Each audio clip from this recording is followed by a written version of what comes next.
Actually, I didn't have too many talents, you know. I was quite good in drawing and I was quite good in tinkering and repairing stuff.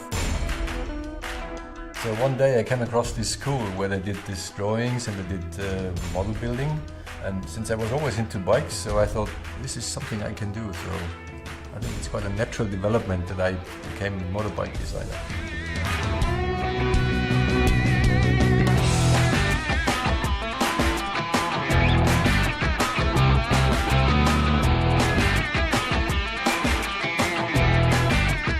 I always draw. I mean, if you look at my old school books, they're all full with sketches and doodles.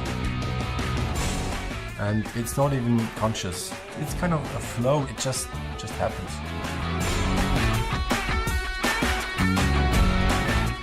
I'm a big fan of these walkers or these kind of machine stuff. Moving machines is pretty fascinating because basically I think it transports the idea of human mankind to just increase the abilities. You have more power, you are faster, you are more precise.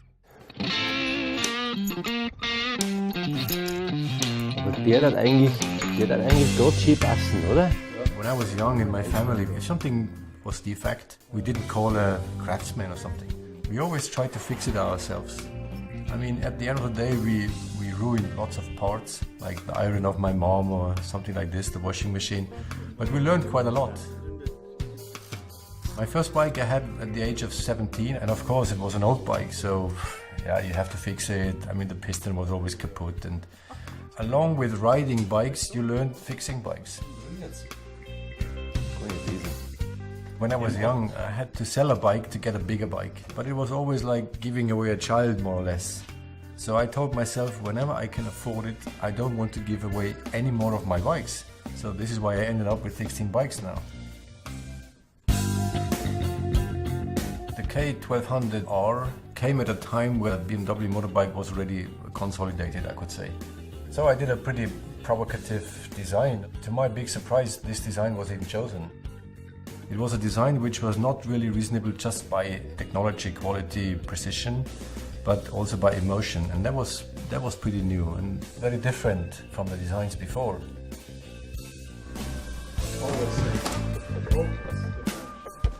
Okay. The deadline for this is Friday. Motorbike design is a combination of art and craftsmanship. But I would say it's more of craftsmanship than art. Thanks. I think you have to have a big understanding of how a motorbike works, what is underneath an engine cover, what is behind this fairing thing. It's a pretty complicated, complex thing. Cool and loud. Loud. You define a bike first by the proportion. If the proportion is not correct, you can forget the rest. Then you have to find the right gesture, the right design, the right formal language, and then you have to make the details. And the details are again defined by the segment you're in. Are you off-road talking, or are you race bike talking, or are you cruiser talking, whatever. Cool. I mean, proportion, everything is perfect, I would say. It's difficult to say how a good design is defined. I would say the good design is when you have a perfect combination of technology and the aesthetics. And also the brake line.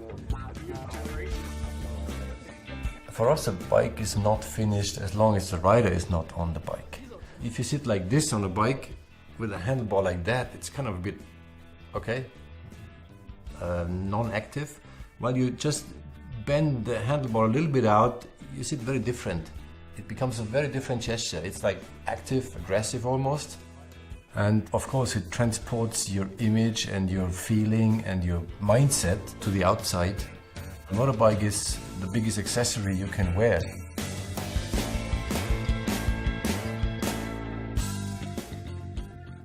I did lots of off-road riding, and I always wanted to have a boxer engine with not so much weight.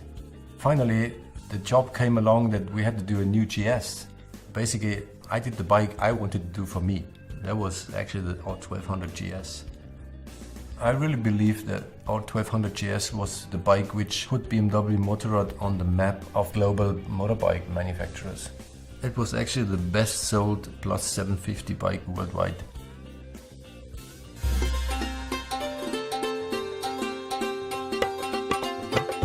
Yeah, I was out in India for 3 years The decision to do this was a very personal one. I mean, I kind of saw myself on this railroad track, and you know exactly what you're doing until retirement.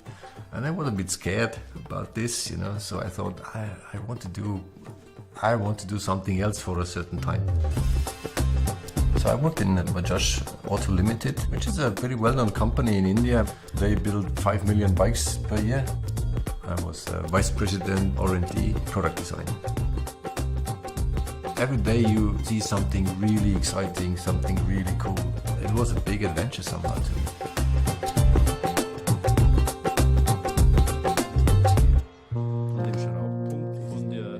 As you see, I'm tinkering on these old bikes, but this is not that I'm just a fan of old bikes. I also appreciate very much high-tech bikes and everything.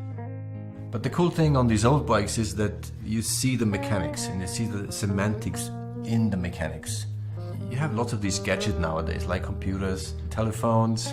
They work perfectly, but you do not see how they work. And this is something which is inherent to mankind.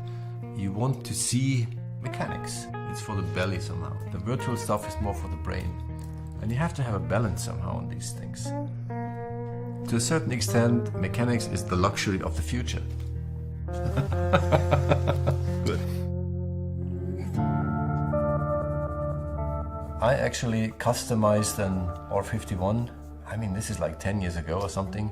And we drove up at work and we showed it and everybody loved the bike. And we said, we have to do something like this with a new concept.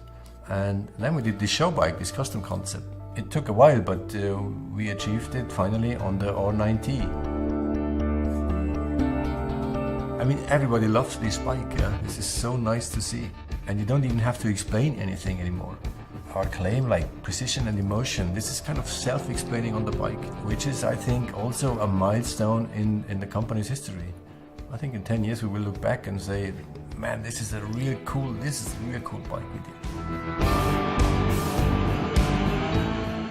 When you go home after like an 8 or 10 hour day and you do the same stuff what you do at work, it's probably a dream job, yeah.